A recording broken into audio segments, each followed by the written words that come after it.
আজকের ভিডিওটা কিন্তু মাছ পোস্ত দিয়েই শুরু করলাম। এখন বাজে হচ্ছে 1টা। আজকে আমি এই সময় রান্না করছি, তার কারণ আজকে সৃজা এসছে, তো সেই জন্য দিদিভাই বললো যে তুমি একটুখানি মাছ পোস্ত করো, তাই মাছ পোস্ত করলাম। আর সৃজা ঈশানকে খাওয়ালো। এখানে আমাদের তিনজনের তিনটে, সৃজা, আমি, দিদিভাই, আর ছোটো কাটাপোনাগুলো আমার হাজব্যান্ডের জন্য। আর এখানে আমি পোস্ত আর দই দিয়ে বেটে রেখেছি, তার সাথে অ্যাড করেছি কিন্তু আমি রসুন খেতে আমি ভালোবাসি, সেই জন্যই আমি রসুন অ্যাড করেছি।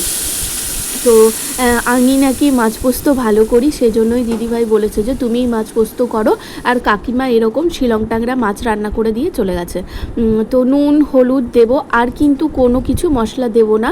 আর দই দিলে কি হয় বলো তো, একটুখানি টেস্ট ভালো হয়। আর এই দই দেওয়াটা কিন্তু আমি নিজেই কিন্তু ভেবেছি যে দই একটু দিই। আর সব থেকে মানে পোস্ত দেওয়া মাছ বা পোস্তর কিছু আইটেম করলে কাঁচা সর্ষের তেল দিলে কিন্তু সেটার একটা স্বাদ কিন্তু অন্য রকমের হয়। তো সেজন্যই আমি এখানে কাঁচা সর্ষের তেল দিয়েছি, দেওয়ার পর একটুখানি ফুটিয়ে বাস ঢাকা দিয়ে দিয়েছি। এয়ারটাইট ঢাকা দিয়েছি যাতে না গন্ধটা বেরিয়ে যায়, সেজন্য। তো ফাইনালি আমি সর্ষের তেলটা দিয়ে দিচ্ছি। সর্ষের তেল একটুখানি বেশি দেব যাতে খেতে ভালো হয়। আর সর্ষের তেলের গন্ধ কিন্তু খুব ভালো লাগে, পোস্ত দেওয়াতে খুব ভালো লাগে। দেখবে আচারে যখন কাঁচা সর্ষের তেল দেওয়া হয় তখন কিন্তু খেতেও ভালো লাগে। তো ফাইনালি আমার মাছ পোস্ত রেডি। অনেকে সর্ষে দেয়, আমি কিন্তু সর্ষেটা স্কিপ করেছি, তার কারণ আমার হাজব্যান্ডের সর্ষে খেলে অসুবিধা হয়। ওর শুধু না, আমারও অসুবিধা হয়। সে কারণে আমি কিন্তু মাছ পোস্ততে সর্ষে দিইনি, কোনো সর্ষে দিইনি, না সাদা না কালো। তো ফাইনালি আমার মাছ পোস্ত রেডি হয়ে গেছে। তাড়াতাড়ি করলাম, পোস্ত মাছ করতে তো বেশি সময় লাগে না। তো হাজব্যান্ড খেয়ে একটুখানি ঘুমোবে, সেই জন্যই, রাত্রে কল দেবে, তো সেজন্যই আমি তাড়াতাড়ি করে নিলাম। আর এখানে লাল আর সবুজ লঙ্কা দিয়ে দিলাম, ডেকোরেট করলাম, অন্য কিছুই না। তো যাই হোক, তো চলো এরপর আমরা খাওয়া দাওয়া করে নিই। Good evening. যখন ছেলেকে নিয়ে কোথাও বেরোই 2-3 ঘন্টার জন্যে, তখন আমাকে অনেক কিছু নিতে হয়। প্যাম্পার্স নিতে হয়, একটা এক্সট্রা জামা কাপড় নিতে হয়, টাওয়েল নিতে হয়, তারপরে খাবার নিতে হয়, জল নিতে হয়, আরও যাবতীয় অনেক কিছু জিনিস নিতে হয়।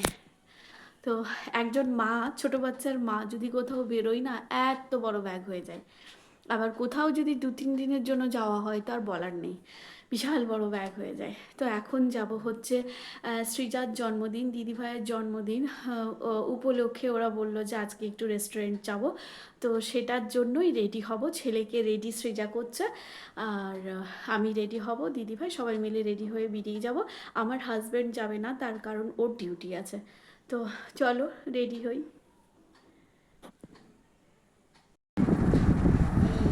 আমরা রেডি হয়ে গেছি। আমরা কোথায় যাব বলো বলো? আমরা ঘুরে যাব। তোমার ফোন নাও। সবাই আমরা ফোন নিয়েছি, তাই ঈশানের ফোন নেবে। ঈশানের ফোন নিয়ে যাবে, তাই না বাবা? দিদুনকে ফোন করো। হ্যালো দিদুন, কখন আসবে? আমি কখন যাব? হ্যাঁ, আমার ছেলে ফাইনালি রেডি হয়ে গেছে। এটা হচ্ছে ওর গত বছর দুর্গাপুজোর জামা প্যান্ট। পুজোর সময় ওর বাবা ওকে কিনে দিয়েছিল, তো পরতে পারিনি, তখন খুব বড় হতে সেটা আমি এখন ওকে পরিয়েছি।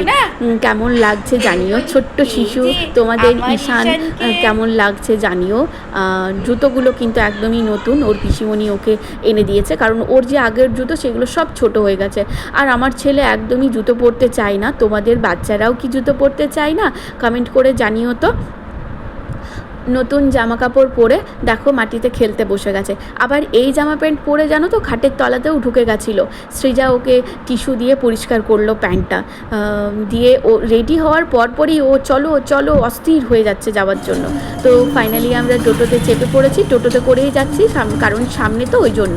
আর আমরা যেখানে থাকি সেটা হচ্ছে রেলের এরিয়া, তো যার জন্য এখানে কিন্তু অন্ধকার, মানে যার পোলে লাইট আছে সব রেলের। তো মাঝখানে আমরা দাঁড়ালাম। ঈশানের জন্য ওটস নিচ্ছি, কারণ ঈশানের ওটসটা শেষ হয়ে গেছে, সেই জন্য সৃজা নেমে ঈশানের ওটসটা আনতে গেছে। তো সেখানেও ঈশান বসতে চাইছে না, মানে টোটো স্টপ হয়ে গেছে, ওকে মানে চালিয়ে নিয়ে যেতে হবে। আর তোমাদেরকে কি বলবো, দুর্ভাগ্য, আমাদের যে রেস্টুরেন্টে খেতে গেছি সেটাও বন্ধ, আরেকটা গেছি সেটাও বন্ধ, আরেকটা গেছি সেটাও বন্ধ, তিনটেই বন্ধ। কেন বন্ধ সেটা আমরা জানি না। দিয়ে একটা দোকানে ঢুকলাম, সেখানে আর কি করব, দিয়ে সিঙ্গারা খেতে বসলাম, কিচ্ছু করার নেই। দিয়ে সৃজা বললো যে আমি তাহলে ঠেকে অর্ডার দিচ্ছি, ঠেক থেকে তাহলে বাড়িতে আধ ঘন্টার মধ্যে পৌঁছে দেবে। মোটামুটি 50 মিনিট সময় লেগেছে, তারই মধ্যে এসে গেছে। তো চলো একটা কী করবো, থামস আপ নিয়ে আর বাড়ি যাচ্ছি। দিয়ে হাজব্যান্ডকে বলছি আমরা যে খুব খেলাম। হাজব্যান্ড বলছে কিছু পাওনি নাকি? হ্যাঁ পাইনি। কী কারণে দোকান বন্ধ সেটা কিন্তু জানি না। তো চলো এরপর বাড়িতে যাই। এই দেখো আমার ছেলে বাইরে বেরিয়ে গেছে, ও দোকানের মধ্যে থাকতে চাইছে না, বাইরে যে গাড়িগুলো যাচ্ছে সেগুলোও দেখবে। আর জুতো খুলে দিয়েছে, দেখো সৃজার হাতের জুতোগুলো আছে। আর তো চলো ফাইনালি বাড়িতেও খাবার চলে এসছে। 4 বক্সের মতো এসছে মিক্সড ফ্রাইড রাইস, আর দুটোতে আছে চিকেন কষা। আর এখানে যে আমি আটা মাখছি সেটা কিন্তু হাজব্যান্ডের ডিউটি যদি হয়ে যায় রাত্রিবেলাতে, সেই জন্যই আটাটা মেখে রাখছি, তাহলে রাত্রিবেলাতে রুটিটা করতে সুবিধা হবে। মানে মেখে পরে রুটি করা খুব বিরক্ত লাগে, তো সেই জন্য ফ্রিজে মেখে রেখে দিলাম। আর এটা দেখো সৃজা, এটা আমার। তো এতটা খেতে পারবো কি না জানি না, কিন্তু আমি ফ্রাইড রাইস, বিরিয়ানি এগুলো খেতে ভালোবাসি, তো সেই জন্য খেতে পারবো। ভাত হলে পারতাম না, ভাত রুটি এগুলো আমি খুব একটা পছন্দও করি না। তো চিকেন কষা আর ফ্রাইড রাইস বেশ ভালোই লাগলো খেতে। হাজব্যান্ডকে বললাম যে তুমি একটু খাও, একটু টেস্ট করো, তো ও একটুখানি খেলো। আর ও না খেলে ভালোও লাগে না। ও আজকে যদি আমরা রেস্টুরেন্ট খোলা পেতাম তাহলে কি করতাম, খেতাম, আর মানে আমার থেকে কিছুটা তুলে ওর জন্য রেখে দিতাম। ও খাবে না, আমরা বলেছিলাম প্যাক করে নিয়ে আসবো, কিন্তু ওর যেহেতু রাত্রে ডিউটি সেই জন্য ও খাবে না। তো তাই ভেবেছিলাম যে আমার থেকেই আমি কিছুটা তুলে তারপরে আমি খেতে শুরু করবো, এটাই ভেবেছিলাম যদি রেস্টুরেন্ট খোলা থাকে। তো পেলাম না, বাড়িতেই ওকে একটুখানি দিলাম। যতটুকু দুদানা মুখে দিলেও মনে হতো যে না খেলো, তো এটাই আর কি।